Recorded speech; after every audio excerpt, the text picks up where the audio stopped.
बाबा सिद्दीकींच्या हत्येसाठी महाराष्ट्र उत्तर प्रदेशातनं 17 लाखांचं फंडिंग। आरोपपत्रातून माहिती समोर, अनमोल बिश्नोई शुभम लोणकरसाठी कर्नाटक बँकेच्या खात्यामध्ये पैसे। माजी आमदार झिशान सिद्दीकींनी घेतली पोलीस सहआयुक्तांची भेट। सिद्दीकी हत्या प्रकरणातल्या तपासावर झिशान असमाधानी। हत्या प्रकरणामध्ये बिल्डर लॉबीचा सहभाग, मात्र चौकशी नाही, झिशान सिद्दीकी यांचा आरोप। लोअर परळमधील भूभाग बृहन्मुंबई मालिकेच्या मालकीचा सेंचुरी टेक्सटाईल्स यांच्या नावे अभिहस्तांतरण करण्याची याचिका सर्वोच्च न्यायालयाने फेटाळली। नवी मुंबईतल्या एमआयडीसी विरोधात वनमंत्री गणेश नाईकांची नाराजी। सर्व्हिस रोडला दिलेला भूखंड आदेश देऊनही रद्द न झाल्यानं नाईक नाराज। दफनभूमी भूखंड हडप प्रकरणी परिवहन मंत्री प्रताप सरनाईक यांच्या अडचणीमध्ये वाढ। सरनाईकांच्या बालाजी एंटरप्राइजेस कंपनीला प्रतिवादी करण्याची याचिकाकर्त्याला मुभा, तर लाटलेल्या दफनभूमीचा भूखंड ताब्यात घेण्याचे पालिकेला आदेश। 10 ते 13 जानेवारी दरम्यान ठाण्यातल्या उपवन तलाव परिसरात संस्कृती आर्ट फेस्टिव्हलचं आयोजन। 50 ते 80 वर्ष जुने देवी देवतांचे फोटो प्रदर्शनात ठेवण्यात आले। परिवहन मंत्री प्रताप सरनाईक यांची माहिती। सागरी सुरक्षा आणि अवैध मासेमारीची आता ड्रोनच्या माध्यमातून निगराणी होणार। राज्याचे मत्स्य व्यवसाय आणि बंदर खात्याचे मंत्री नितेश राणेंच्या हस्ते ड्रोन यंत्रणेचं उद्घाटन। स्वच्छतागृहांसाठी ठाणे महापालिकेचं मिशन क्यूआर कोड स्कॅन करून तेथील भीषण दुरावस्थेचे केवळ फोटो टाकले तर ठेकेदाराला जाब विचारला जाणार।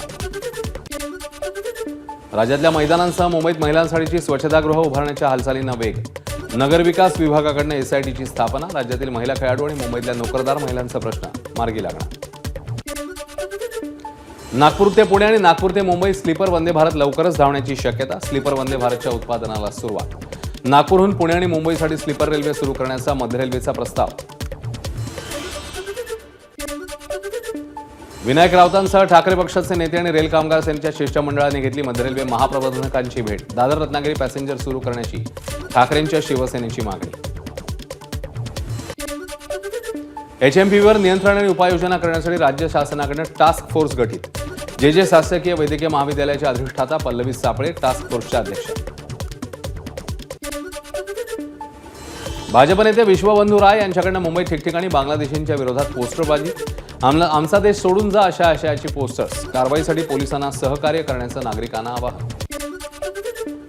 मुंबईत राहणाऱ्या बांगलादेशीला पार्कसाईड पोलिसांकडून अटक। शहादत अब्दुल रशीद शेख हा पवैत चायनीजचा धंदा करत होता। मुंबईच्या जोगेश्वरी हनीनगर परिसरात 2 बांगलादेशी घुसखोरांना अटक। मेघवाडी पोलिसांच्या एटीसी पथकाची मोठी कारवाई। गेल्या 6 महिन्यांपासून दोघंही अवैधरित्या राहत असल्याची माहिती। पुण्यामध्ये मोकामध्ये सुटलेल्या कुख्यात गुंडाची जेलमधून बाहेर आल्यानंतर कारमधून रॅलीमधून युवकांची नागरिकांना शिवीगाळ। Video viral. गर्भलिंग चाचणी करणाऱ्यांवर आळा घालण्यासाठी जिल्हाधिकाऱ्यांची मोहीम। गर्भलिंग चाचणी म्हणून ची माहिती देणाऱ्याला बक्षीस म्हणून रोख रक्कम देणार, जिल्हाधिकाऱ्यांची माहिती। जळगावमध्ये कोर्टात हजर करण्यासाठी आणलेल्या संशयित आरोपीला पोलिसांनी आपला मोबाईल वापरायला दिला। वकिलाची न्यायाधीशांकडे तक्रार। पोलिसांवर कारवाईची मागणी। एबीपी माझा, उघडा डोळे बघा नीट।